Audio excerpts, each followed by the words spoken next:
बिहार में RJD supremo Tejashwi Yadav को मेरी एक सलाह। अब मोदी सरकार साम दाम दंड भेद से अपनी पूरी ताकत के साथ आपके पीछे आने वाली है। आपको बर्बाद करने की कोई कसर नहीं छोड़ने वाली है, क्योंकि कल आपने जो विधानसभा में भाषण दिया, बिहार की राजनीति में इस वक्त जितने भी राजनेता हैं उनमें आपका कद सबसे बड़ा हो गया है। कुछ लम्हों का इंतजार कीजिएगा दोस्तों, मैं आपको बतलाऊंगा कि तेजस्वी यादव ने कल किस तरह का भाषण दिया और किस तरह से वो भाषण जो है बिहार की राजनीति का एक ऐतिहासिक, एक गेम चेंजिंग भाषण हो गया है। मगर सबसे पहले राजनीति के हॉल ऑफ शेम से 3 चेहरे मैं आपको दिखाना चाहता हूं। ये 3 चेहरे तेजस्वी यादव से सीख सकते थे, मगर अपनी निजी महत्वाकांक्षाओं के चलते ये लोग भाजपा की गोद में या तो बैठ चुके हैं या बैठने वाले हैं। मिलिंद देवड़ा, 35 साल की उम्र में यह व्यक्ति यूपीए 2 में मंत्री था। 10 साल से सांसद नहीं थे, कुलबुला रहे थे, फड़फड़ा रहे थे। अपनी पूरी विरासत को तिलांजलि देकर भाजपा की गोद में बैठ गए, यानी कि एकनाथ शिंदे गुट में जाकर शामिल हो गए। अशोक चव्हाण, कल ही इन्होंने कांग्रेस छोड़ दी है। अभी तय नहीं है कि भाजपा जाएंगे या नहीं जाएंगे, मगर लगभग माना जाए कि ये भाजपा जाएंगे। क्यों? क्योंकि भ्रष्टाचार के कई मामलों को लेकर मोदी सरकार इन पर दबिश डाल रही है और इनके साथ बताया जा रहा है कि 1 दर्जन कांग्रेस के विधायक भी जाएंगे। ये भी तेजस्वी यादव से सीख सकते हैं, और तेजस्वी ना सही राहुल गांधी से सीख सकते थे। आपकी स्क्रीन पर जयंत चौधरी, याद कीजिएगा दोस्तों, जब किसानों पर जुल्म किया जा रहा था, जब खून से लथपथ एक किसान की तस्वीर सामने उभर कर आई थी, तब यही जयंत चौधरी कह रहे थे कि मेरा खून खौलता है। तब यही जयंत चौधरी कह रहे थे कि भाजपा में जो किसान हैं, लात मारो भाजपा को और यहां आ जाओ। आज किसने किसको लात मारी है, किसने किसके आत्मसम्मान को लात मारी है, दुनिया देख रही है। मैं आपको दिखलाऊंगा दोस्तों कि तेजस्वी यादव किस तरह से विपक्ष के लिए प्रेरणा साबित हो सकते हैं। एक तरफ तेजस्वी हैं और साथ ही राहुल गांधी भी हैं। राहुल गांधी की न्याय यात्रा चल रही है दोस्तों, और कल एक दिलचस्प नजारा देखने को मिला। सामने भाजपा के कार्यकर्ता थे जो नारे लगा रहे थे। राहुल उनसे डर सकते थे, मगर नहीं, उन्होंने अपनी गाड़ी को रोका, अपने कारवां को रोका, और फिर क्या मंजर हुआ आप खुद देखिए।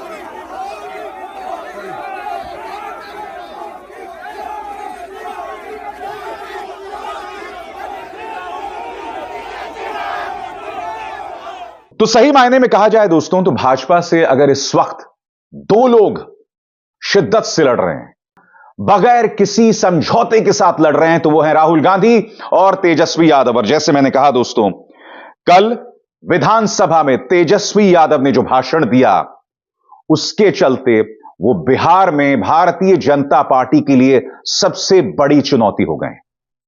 और अब लिख के ले लीजिए दोस्तों, लोकसभा चुनावों से पहले भाजपा हर संभव कोशिश करेगी तेजस्वी यादव को बर्बाद करने की। मैं जानता हूं मैं कड़े शब्दों का इस्तेमाल कर रहा हूं, मगर मैं ऐसा क्यों कह रहा हूं दोस्तों, उसके लिए आपको सुनना पड़ेगा कि विधानसभा में क्या क्या कहा।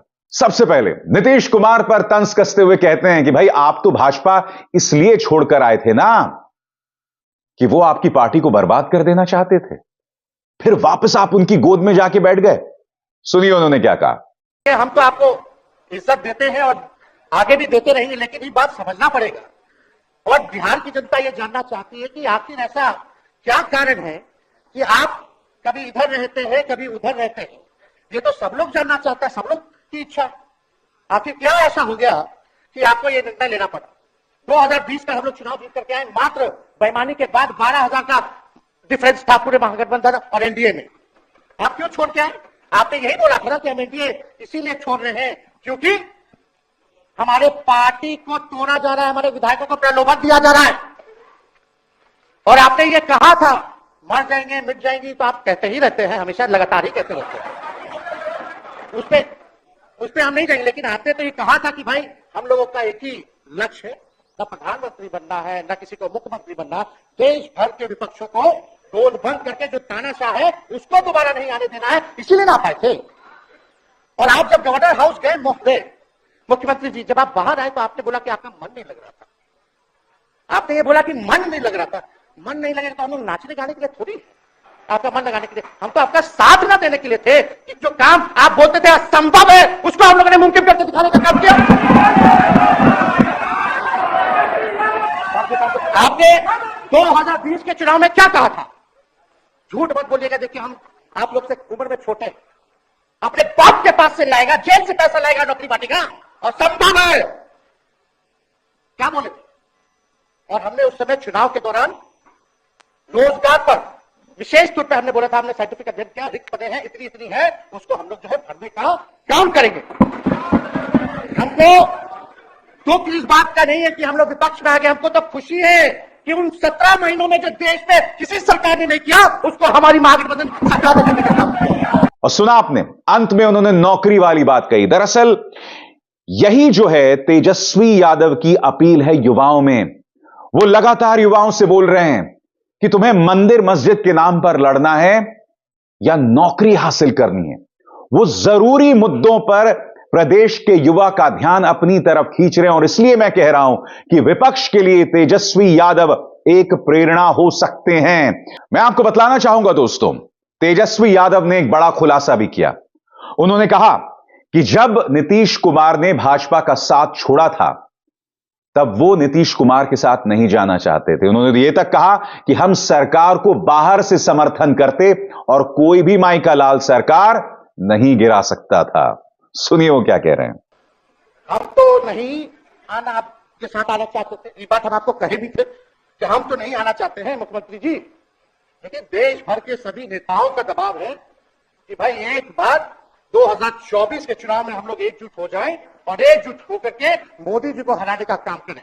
तब हमने क्या कहा था मुख्यमंत्री जी, याद है? विजय जी है आप भी सामने। हम कहते मुख्यमंत्री जी हम सरकार में नहीं आएंगे, हम बाहर रह करके आपको समर्थन देंगे और आपकी सरकार को कोई खतरा नहीं होगा, आप चलाइए सरकार, निफिक्र होकर के चलाइए, क्योंकि हम लोगों का भी लक्ष्य है कि भाजपा को देश से भगाने का काम करें। सांप्रदायिक शक्तियों की जो विचारधारा जो समाज में जहर बोने का काम करती है उसको हम लोग भगाने का काम करें। इसीलिए ना हम लोग एक साथ आए थे, और तो कोई कारण नहीं था। अब हम को बताना हम नहीं चाहते हैं कि दशरथ तो नहीं चाहते थे राम वनवास जाए, लेकिन कैकेयी जरूर चाहती थी कि राम जो है वनवास चले जाए।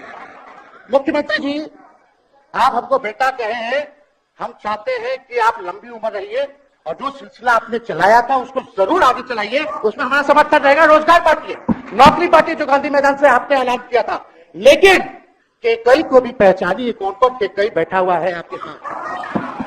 कैकेयी को पहचानिए, यानी कि धार्मिक प्रतीकों का बहुत ही चतुराई के साथ तेजस्वी इस्तेमाल कर रहे हैं। और यहां पर कोई बनावटी बात नहीं दिखाई देती, यहां पर आपको ठेठ राजनीति दिखाई देती है और उसमें वो धार्मिक प्रतीकों का इस्तेमाल कर रहे हैं। उनके सामने सम्राट चौधरी भी थे, भाजपा नेता जो आज डिप्टी चीफ मिनिस्टर हैं। वो सम्राट चौधरी नीतीश कुमार के साथ बैठे हुए थे। सुनिए तेजस्वी ने क्या कहा। सम्राट चौधरी की पगड़ी पहनते, फालतू की तरह पहनते, उतारने का बात करते, ये सब करो, फिल्म का शूटिंग चल रहा है महोदय, आप बांध लीजिए पगड़ी, चलो हम मैदान में, आप खोलिएगा। अरे हमको गलत बात नहीं है, सुन लो यार, नवीन जी सुनिए ना, पद निर्माण मिल जाए, बहुत कृपा होगी, आप आगे काम कीजिएगा, बैठिए ना।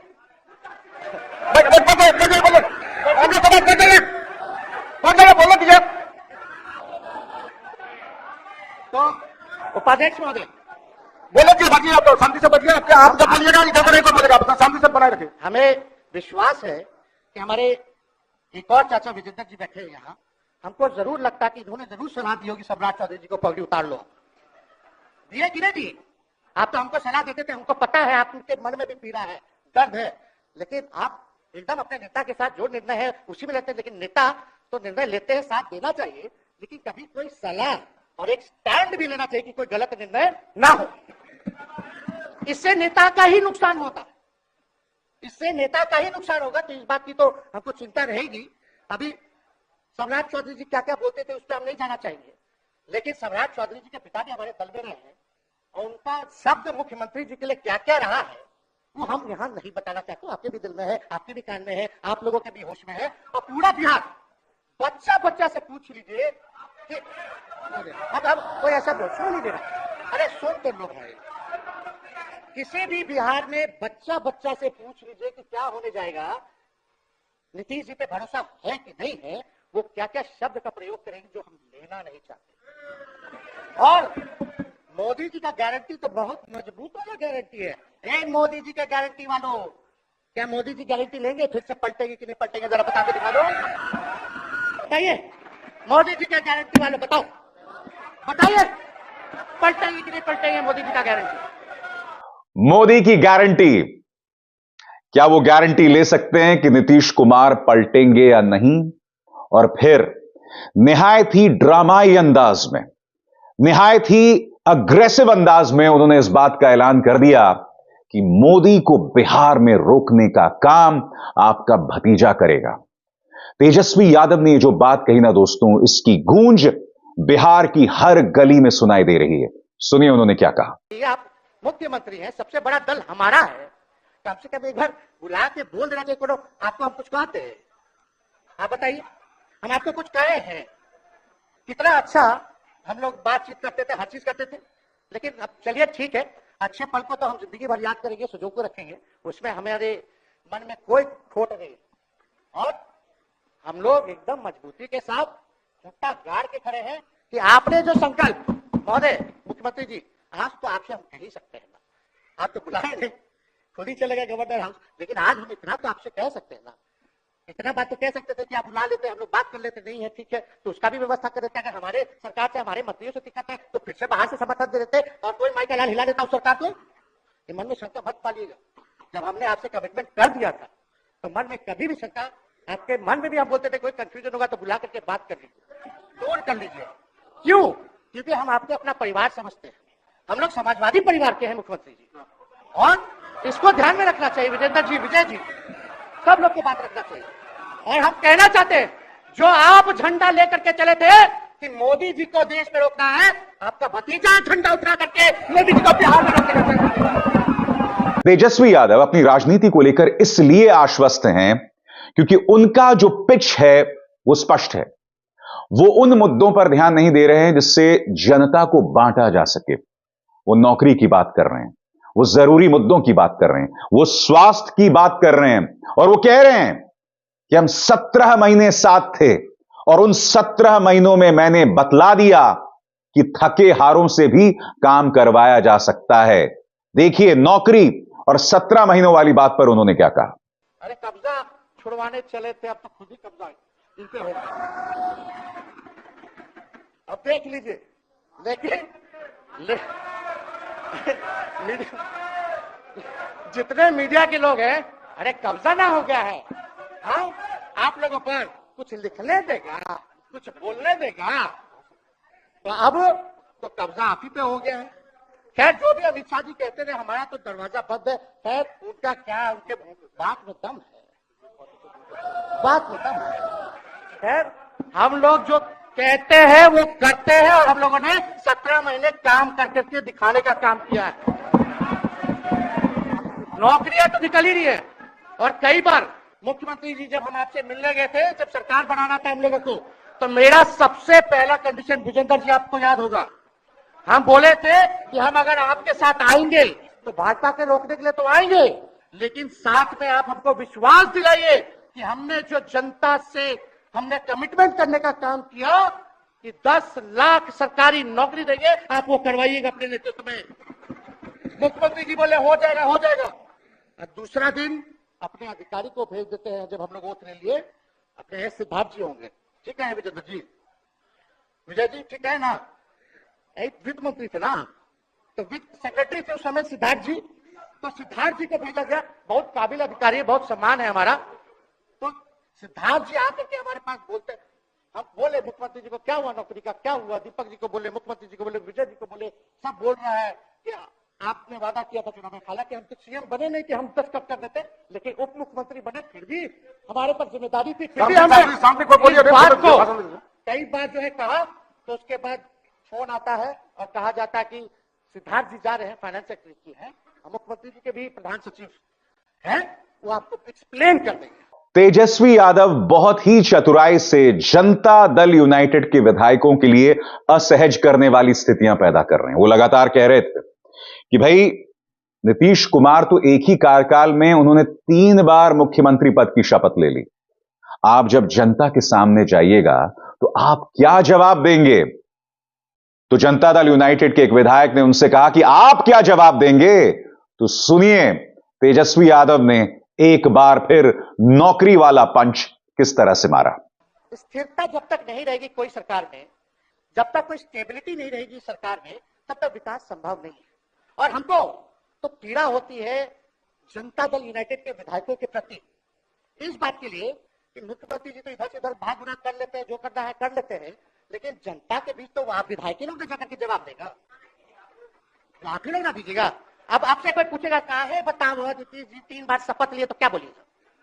तू गरियात रहो पहले, अब तू पढ़ाई करत रहो, क्या बोल? हमने नौकरी दिया ही कहीं, क्या बात कर रहे हो? तो दोस्तों मैं आपको बतलाना चाहूंगा कि आरजेडी के 3 विधायक भाजपा के खेमे में जाकर बैठ गए थे।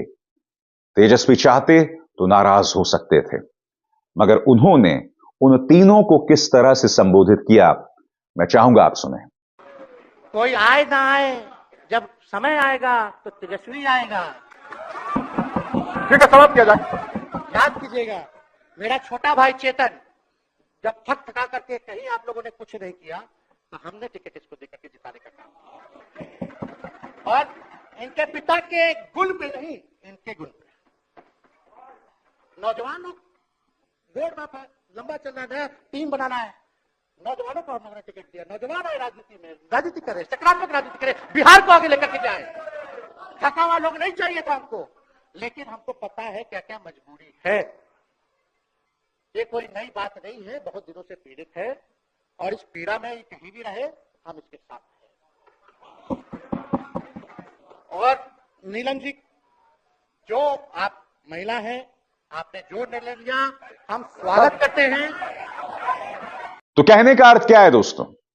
तेजस्वी यादव का मुकाम बिहार की राजनीति में लगातार बढ़ रहा है, और यह कहा जा सकता है कि बिहार में तेजस्वी यादव और राष्ट्रीय स्तर पर राहुल गांधी, ये दोनों नेता प्रधानमंत्री नरेंद्र मोदी के लिए सबसे बड़ा नासूर बन गए हैं। मैं फिर दोहरा दूं, आने वाले 2 महीनों में इन 2 नेताओं पर खास तौर से प्रधानमंत्री नरेंद्र मोदी की पूरी मशीनरी की निगाह रहेगी। हर संभव कोशिश की जाएगी कि इन नेताओं को नीचे लाया जाए, इन्हें फंसाया जाए, इन्हें डराया जाए, धमकाया जाए। यही वजह थी कि तेजस्वी यादव के 3 विधायक जो हैं वो भाजपा के पाले में जाकर बैठ गए।